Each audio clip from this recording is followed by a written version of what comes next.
ମା ରାମଚଣ୍ଡୀଙ୍କ ଜଳାଶାୟୀ ଅନୁଷ୍ଠିତ। ଦୋଳ ମଣ୍ଡପ ସାହି ଜୋନାରୀ ଗଛ ଛକସ୍ଥିତ ମା ରାମଚଣ୍ଡୀ ଠାକୁରାଣୀଙ୍କ ଜଳାଶାୟୀ ଉତ୍ସବ ପବିତ୍ର ଜଳକ୍ରୀଡ଼ା ଏକାଦଶୀ ତିଥିରେ ଅନୁଷ୍ଠିତ ହୋଇଯାଇଛି। ଭୋରୁ ମାଙ୍କ ଦ୍ୱାର ଫିଟିବା ପରେ ମଙ୍ଗଳ ଆଳତି, ଅବକାଶ, ବାଳଭୋଗ ଓ ଶଙ୍ଖୁଡ଼ି ଭୋଗ ପରେ ମାଙ୍କ ଆସ୍ଥାନରେ ମାଟି ପ୍ରଲେପ କରାଯାଇଥିଲା।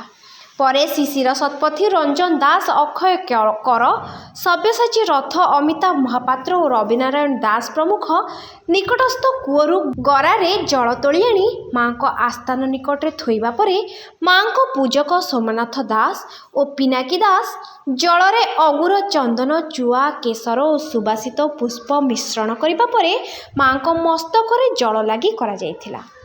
ପରେ ପଣା ଭୋଗ କରାଯାଇଥିଲା। ସନ୍ଧ୍ୟାରେ ମାଙ୍କ ଆସ୍ଥାନରୁ ଜଳ ନିଷ୍କାସନ କରାଯିବା ପରେ ମାଙ୍କୁ ଚନ୍ଦନ ବେଶରେ ସଜ୍ଜିତ କରାଯାଇ ସନ୍ଧ୍ୟା ଆଳତି କରାଯାଇଥିଲା। ସ୍ଥାନୀୟ ଅଞ୍ଚଳର ବହୁ ଶ୍ରଦ୍ଧାଳୁ ମାଙ୍କ ଜଳାଶୟ ଓ ବେଶ ଦର୍ଶନ କରି ଆଶୀଷ ଲାଭ କରିଥିଲେ।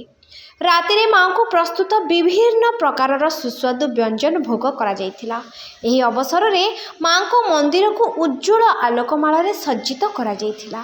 ମା ରାମଚଣ୍ଡୀ ଠାକୁରାଣୀ ପରିଚାଳନା କମିଟି ସମ୍ପାଦକ ମାଗୁଣୀ ପୃଷ୍ଟି, ସହ ସମ୍ପାଦକ ରାଜେନ୍ଦ୍ର ପାତ୍ର, ଗୋବିନ୍ଦ ଦତ୍ତ ଓ କୋଷାଧ୍ୟକ୍ଷ ବୁଲୁ ପଢ଼ିଆରୀ ସମସ୍ତ କାର୍ଯ୍ୟ ସମ୍ପାଦନ କରିଥିଲେ। ପୁରୀରୁ ଜଗବନ୍ଧୁ ଜେନାଙ୍କ ରିପୋର୍ଟ, ଫୋକସ୍ ପ୍ଲସ୍।